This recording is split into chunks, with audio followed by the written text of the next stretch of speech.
Cuando me casé con Daniel, hace 3 años, mi vida cambió de maneras que jamás imaginé. Había sido una mujer soltera de poco más de 30 años, trabajando a tiempo completo como enfermera, en un hospital muy concurrido de Dallas, Texas. La vida había sido agitada y solitaria.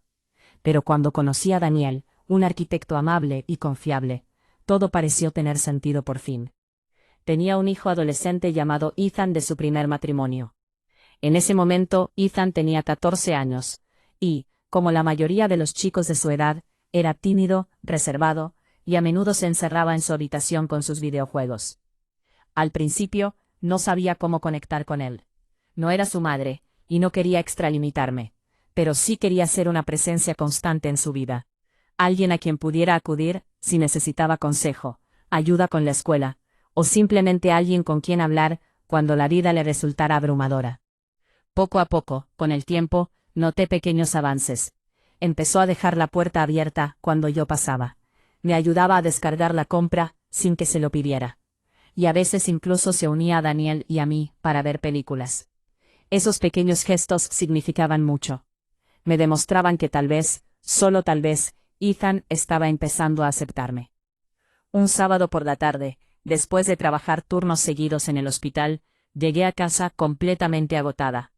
Me dolía la espalda de estar de pie durante horas, y me desplomé en el sofá, frotándome los hombros distraídamente.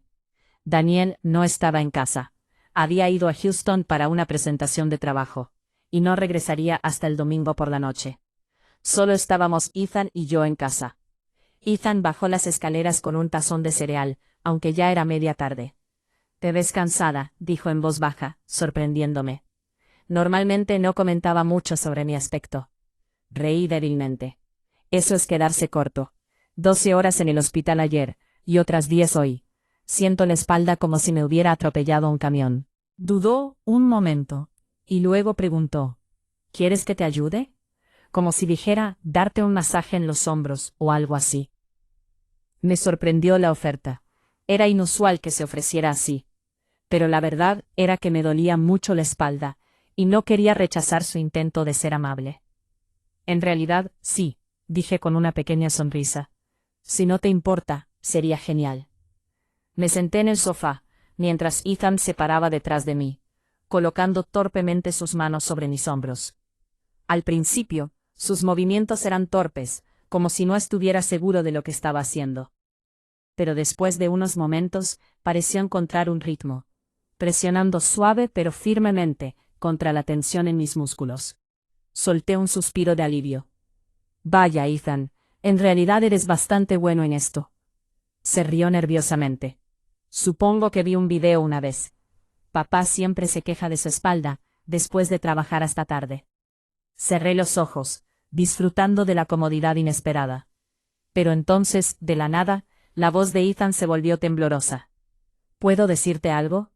Abrí los ojos y me enderecé un poco. Había algo en su tono, algo pesado, como si hubiera estado guardándolo por mucho tiempo. Por supuesto, dije, girándome un poco para mirarlo. Puedes contarme lo que sea. Se quedó congelado por un momento, con las manos aún apoyadas en mis hombros. Luego se apartó, y se sentó en la silla frente a mí.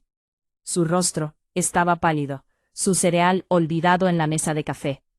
No se lo he dicho a papá, susurró. No se lo he dicho a nadie, pero ya no puedo guardármelo. Sentí que mi estómago se retorcía de preocupación.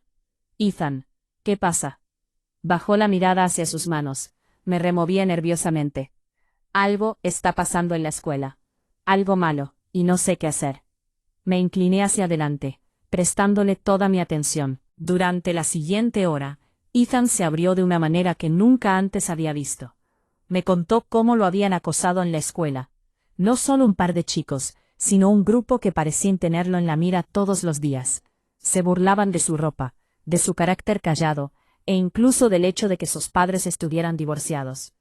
Había escalado desde las burlas hasta los empujones en los pasillos, haciéndolo tropezar en la cafetería e incluso robándole la tarea. Sentí que la rabia me subía al pecho. ¿Cómo no me había dado cuenta? ¿Cómo no se había dado cuenta Daniel?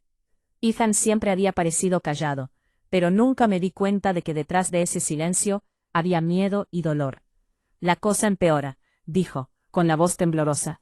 Uno de los chicos me grabó en el vestuario, justo cuando me estaba cambiando, después de gym. Dijo que si se lo contaba a alguien, lo publicaría en internet. Se me partió el corazón. Los ojos de Ethan se llenaron de lágrimas, y pude ver el peso que había estado cargando solo. Me acerqué, y tomé su mano con delicadeza. Ethan, escúchame, esto no es tu culpa. Lo que te están haciendo está mal, y tiene que parar. Pero si papá se entera, empezó. Negué con la cabeza con firmeza. Tu papá te quiere y yo también. No vamos a dejar que nadie te haga daño. Lo resolveremos juntos. Esa noche le preparé chocolate caliente, y nos sentamos en la sala a hablar hasta que finalmente se durmió en el sofá. Lo cubrí con una manta, y me quedé despierta mucho tiempo pensando en qué hacer. Mis instintos protectores, tanto de madrastra como de enfermera, se agraron. Esto era más que acoso escolar. Esto era peligroso. A la mañana siguiente, llamé a Daniel. Aunque sabía que estaba ocupado con el trabajo, le conté todo lo que Ethan me había confesado. Hubo silencio al otro lado de la línea, antes de que Daniel finalmente dijera, con la voz quebrándose. ¿Por qué no me lo dijo? Porque tenía miedo, le dije con suavidad. Pero lo importante es que me dijo. Y ahora podemos ayudarlo. Cuando Daniel llegó a casa, nos sentamos en familia. Ethan estaba nervioso al principio, pero Daniel lo abrazó y le prometió que siempre estaría a salvo con nosotros. Juntos contactamos con la escuela, concertamos una reunión con el director, y denunciamos el acoso. La escuela tomó medidas inmediatas. Los chicos implicados fueron sancionados, y el que había grabado a Ethan fue denunciado a la policía por violar la privacidad. No fue fácil después de eso. Ethan seguía lidiando con la ansiedad, y había días en que no quería ir al colegio. Pero poco a poco, las cosas empezaron a cambiar. Empezó a ir a terapia, se unió a un pequeño club de arte, y empezó a abrirse más. Por primera vez, vi destellos de confianza en él. Reía más, hablaba más, e incluso empezó a invitar a un par de amigos nuevos a casa. Meses después, una noche, mientras cenábamos, Ethan me miró y me dijo, «Gracias». Sonreí fingiendo no entender. «¿Por qué?» «Por escucharme», dijo en voz baja, «por estar ahí». Cuando por fin lo dije en voz alta, se me llenaron los ojos de lágrimas. Entonces comprendí que ser madrastra no se trataba de sustituir a su madre, ni de esforzarme demasiado por ganarme su aprobación. Se trataba de momentos como este, de estar presente, de ser un refugio seguro, y de ser alguien en quien pudiera apoyarse cuando el mundo se le hiciera demasiado pesado. Y jamás olvidaré el día en que todo comenzó, con algo tan simple como un masaje y un secreto que lo cambió todo.